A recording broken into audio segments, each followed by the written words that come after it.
परंतु स्थिति आपके समक्ष है। वासुदेव कुटुंबकम एवं सर्वे भवन्तु सुखिनः विचारधारा वाला देश, जहां आज नक्सल समस्या ने गंभीर रूप धारण कर रखा है। प्रश्न उठता है, ये नक्सली है कौन?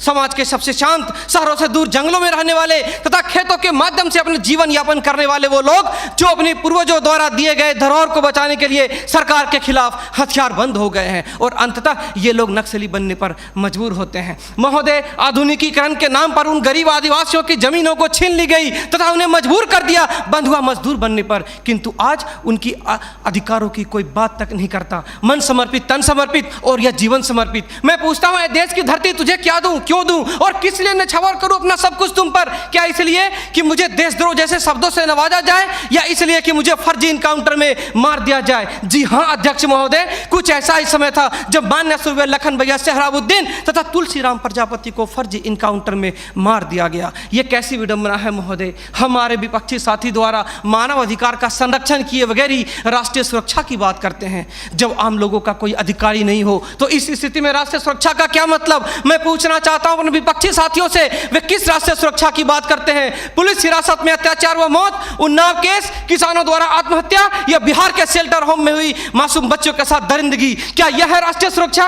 राष्ट्रीय सुरक्षा का अर्थ सिर्फ सीमा की सुरक्षा नहीं बल्कि सीमा के अंदर रह रहे व्यक्तियों की सुरक्षा से भी है। अपने हक को मांगे जाने पर लोगों को नक्सली तथा आतंकवादी करार दिया जाता है तथा यह सुरक्षा देने वाले पुजारी आईपीसी की धारा 124A के तहत गिरफ्तार कर उन्हें देशद्रोह का मुकदमा चलाते हैं, फिर फर्जी इनकाउंटर में भी मार गिराते हैं। जबकि सुनील बत्रा बनाम दिल्ली प्रशासन में माननीय न्यायाधीश ने स्पष्ट किया है कि फर्जी इनकाउंटर हत्या के समान है।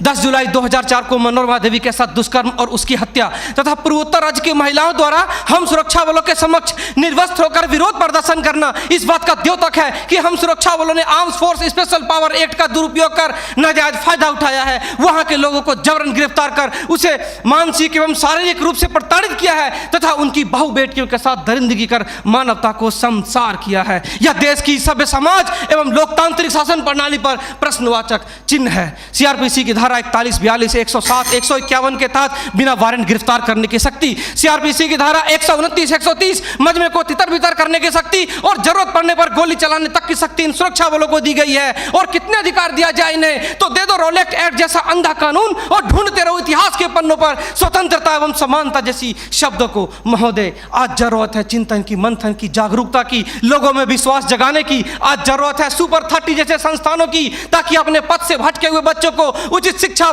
भोजन इत्यादि का प्रबंध कराकर उसे विकास के सही मार्ग से जोड़ सके।